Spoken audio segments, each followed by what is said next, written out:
مرحبا. محدش هيصدق اللي هحكيه، بس هحكيه مش عشان حد يصدقه، بس عشان لو حد حصله زيي يبقى عارف يتصرف.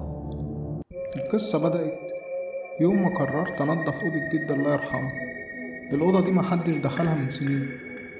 ريحة التراب كانت خنيقة، وكل حاجة فيها متغطية بشرايط بلاستيك صفرا كأنها متحف مش أوضة. وأنا بنضف لقيت صندوق خشب قديم، صندوق شكله كأنه معمول يدوي، والمسمار اللي فيه كان مصدي. فتحت الصندوق ولقيت جواه حاجات غريبة جدا، صورة سودا وبهتة لواحد واقف في الضلمة، وشريط كاسيت مكتوب عليه اسمعني لوحدك، وورقة صفرة مكتوب فيها يبقى افتكر اسمك كويس.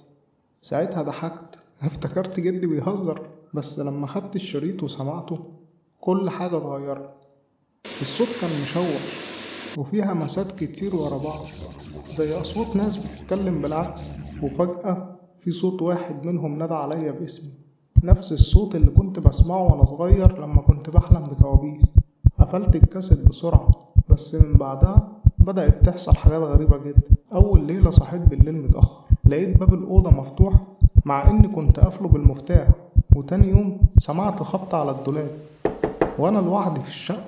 وتالت يوم لقيت الورقة اللي كانت في الصندوق متعلقة على مراية الحمام، مع إن الصندوق أنا كنت قافله وحطه في العربية. بس أغرب حاجة حصلت اليوم اللي قررت أحرق فيه الصندوق. رحت بيه لمكان بعيد وقديم، ولما ولعت فيه النار ما كانتش بتمسك فيه، كل حاجة كانت بتتحرق إلا هو، والكاسيت اشتغل لوحده جوه.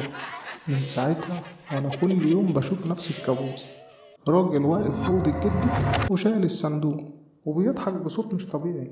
فجأة واحدة لقيت الصورة اللي كانت في الصندوق محطوطة على الترابيزة. مسكت الصورة، ولما بصيت في الصورة اتأكدت إن الراجل ده هو أنا مش عارف ده كابوس ولا لعنة ولا وهم، بس أنا حذرتك لو لقيت صندوق زي ده اقفله وخليه مقفول، وما تنساش لو فتحت الصندوق افتكر اسمك كويس، عشان يمكن هو الحاجة الوحيدة اللي هتفتكرها لما كل حاجة تتغير. ودي كانت نهاية قصتنا.